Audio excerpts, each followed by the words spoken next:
Hello everyone, this is Lolly, and I have a project today. I want to share with you the glass etching that I learned at Creativation. So what you're going to need is glass etching solution. Now the cream, this is from Etching. And when I had looked online at other glass etching creams, they all said to use a respirator or some kind of mask because it's toxic. Wear gloves because you don't want to get on your skin. And theirs isn't like that. It really has a very, very mild odor to it. And you can get it on your skin and just wash your hands. So it's not going to strip the skin off your flesh. When you get it, it's a light color, like just an off-white. But as time goes on, it starts getting darker. So this is kind of a chocolate brown color, or a milk chocolate. Let me clean this off. So what you're going to need is glass, and the smoother the surface, the better. You know, obviously, if it's bumpy surface, it's not going to work well. This is a cheapo water bottle that I got from the store, and I think it was VOSS is the brand. It says sparkling on there. And I just got it because it's flat here. You'll see some warping in the glass, but that's because that's on the inside. I see I did get it clean, but there's still some sticky label here that I didn't quite get done. So you'll also need some rubbing alcohol. This one is 91%. If you get it from the dollar store, you're going to notice it's about 50%, and it's not quite what you need. So I like to just get off any kind of grease, fingerprint smudges from that. And I think what I'm going to do to stop this from rolling around while we're working is I'm going to lay it on this towel and do this so that it's kind of staying up like that for me. Alrighty, you know, the alcohol dries quickly, so we're good to go. The other thing you need is a stencil that you've created. This I've done on my Cameo. I just used a very bold font. And let me slide this over just temporarily and get this out of the way. So what you do normally with a stencil, not a stencil, but when you're cutting out on vinyl, this is adhesive vinyl, usually you take everything away and leave the LOLLY. But in this case, we want everything that would normally be black to be taken out. So the letters, that's what I'm going to stencil. And this is my transfer tape, and it just occurred to me I didn't bring over my thing to my squeegee. So I'm going to smooth that out, and I'm going to bend this in the middle and sort of just kind of roll it across there. Let me go get my squeegee. Okay. So, and I want to just, I'm going to bend one of these corners under so that I know I can lift it back up when I'm done. So all I'm doing is smashing the transfer tape onto the stencil and making sure I get all the way around all those letters really well.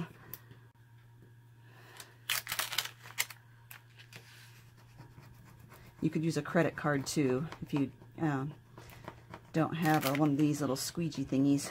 This is from Cricut here.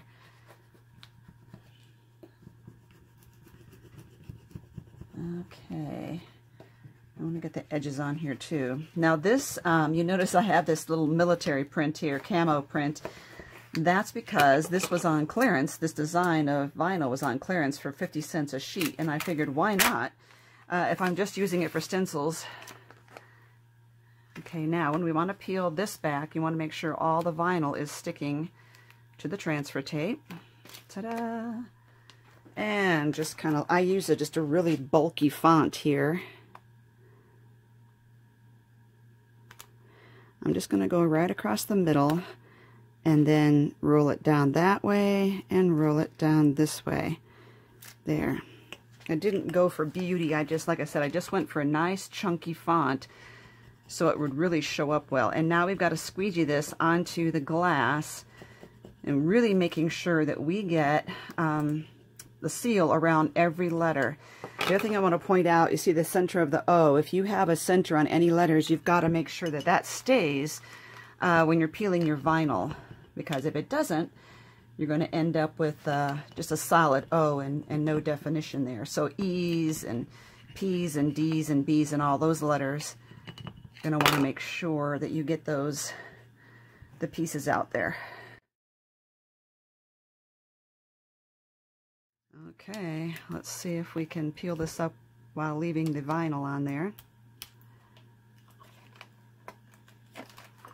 And that the O stays in place. Okay, you can use this again, just to get on the shiny side here. There, that can be reused for another project. Okay, and I'm just going through again, and I'm really pulling that vinyl down toward the center of each letter here, just to make sure I've got it sticking. I get paranoid about this. Now, Etching says, the company says, if you get any air, by the way, if you get any air bubbles right on the edge, you've got to make sure you flatten those out. Okay, Etching says all you have to do is put this on there for 15 minutes and it will etch your glass. Now, what we don't want to do is scrape it on there because we might be pushing some of the cream under the vinyl stencil. We don't want that. So what I'm going to do is just kind of pat it on there really thickly though. And you're not wasting it, because when we're done, we're going to put all this right back into the jar. So it really is negligible how much you're using each time you do this. And my goal is to get it on there thickly enough that I really can't even see through it. So that's what my goal is. Now, again, I get a little paranoid. They said set your timer for 15 minutes, and I usually do 20, but it's not necessary.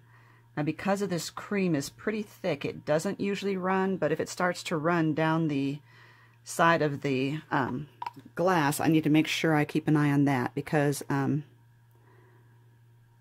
anything that you get on the glass is going to etch. So even if you get this on your fingers and then you touch the glass, it's going to etch where your fingerprint was. And I know because I've done it. So I'm just going to kind of scoop some of this up here so that I'm not tempting fate. Okay.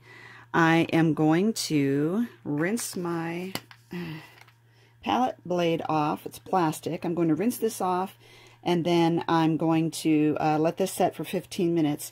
And what I want to tell you too is get a big plastic bucket and rinse off in there. Don't rinse off directly into your sink, because if your sink is ceramic, you could etch the ceramic sink. Okay, I will come back in 15 minutes.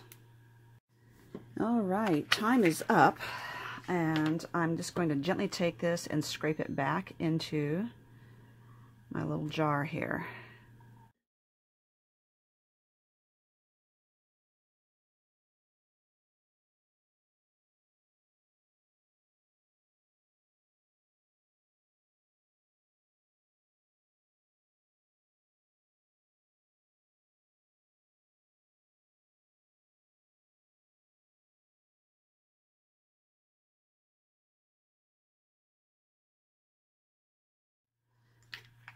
So you can see we really didn't use that much of it. Now, again, like I said, we need to rinse in some kind of plastic tub. So let me pour some water in this. What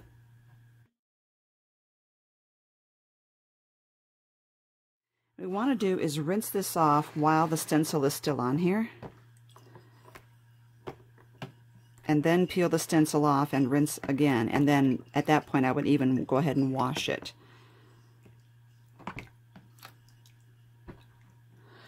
At this point, you can't really tell, you know, that you've made any progress on the actual etching. So it's like, oh, did it really work or not? I'm gonna put this in here as well. I've also noticed it's a little harder to get the vinyl off after using stencil cream. Not sure why. Oh, this is coming up right up.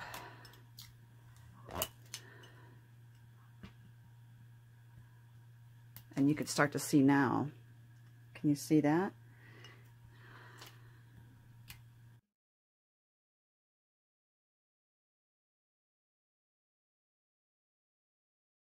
Okay, now, again, like I said, we need to rinse that again. Get that off there right away. Okay, now I'm going to take this upstairs and actually wash it, and I'll be right back. Okay, it is washed. See, isn't that fun? And that really was not much of a time commitment, and I hardly used any of this at all since it all got put right back into the container. Let's see if putting white under here will help. No, because it's just a glare issue. But anyway, maybe some black under here might make it a little better. There we go. I think that makes it a little more visible, but you can see my overhead lights in the bottle. Anyway, this was just a cheapo $1.99 water bottle. Thrilled with it, and I love that I chose a really bold font since the glass is vertical and it's skinny. Very, very cute. I will give you a link down below to the Etching website, and there are other places that carry the product to my knowledge. So, and I was advised when I took the class that there's really no point in getting the huge jumbo bottle of it because of the fact that you use so little as you go. The only reason you would need a really big bottle is if you're teaching a class, and then all of your students would need some of this at the same time. So I hope that's a helpful tip. Thank you for watching, giving me a thumbs up, and subscribing to my channel.